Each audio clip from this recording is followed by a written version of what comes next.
Mount of Olives. Right? Mount of Olives. So you're looking which direction? East. East. Right. Can we have somebody read for us a passage from Zechariah? I'll do it. Zechariah, your Bible? Yes. Well, not out.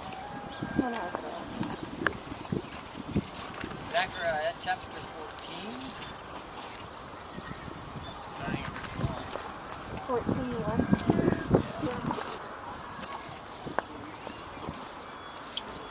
Behold, You can read down to basically verse 9. Okay.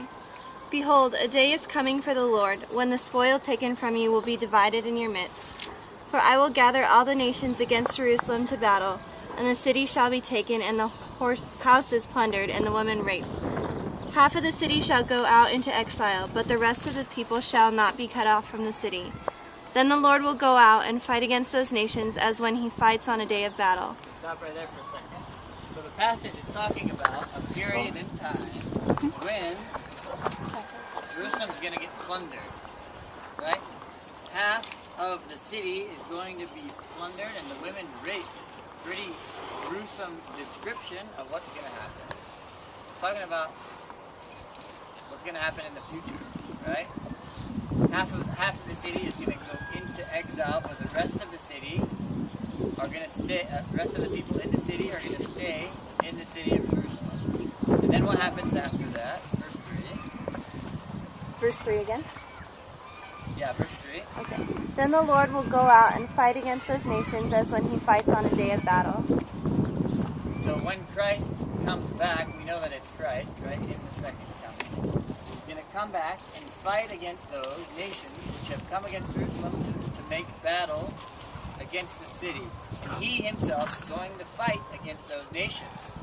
Keep going, and we get an amazing description of what's going to actually happen.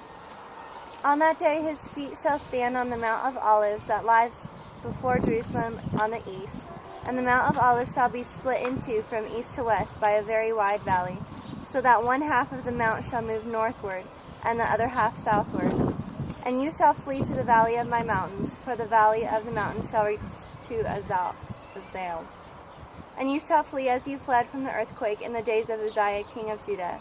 Then the Lord my God will come, and all the holy ones with him. Stop right there for a second. So the passage talks about some major geographical changes which are going to occur when the Lord returns, right? His feet are going to stand on the Mount of Olives. Look at the Mount of Olives, right? That's the Mount of Olives. And what does the text say? Where is the Mount of Olives in relation to Jerusalem? It says that it lies before Jerusalem on the east, right? Basically, the writer is picturing himself standing more or less in this area, right? Mount of Olives, which is just to the east of the city. The Lord returns, his feet stand on the mountain, and what happens? It's split in two from east to west. Now, which way is east? That way, right? To west. So, it's like a split down the middle, right? From east over to the west, sliced in half. Half of it moves to the north, and half moves to the south, right? So there's a major valley which is formed when the Lord returns. And it says that the people are going to flee through the valley to the mountains. Okay, keep reading in verse 6. On that day there shall be no light, cold, or frost. And there shall be a unique day, which is known to the Lord, neither day nor night, but at evening time there shall be light. So another change, right? There's going to be light at night. Okay?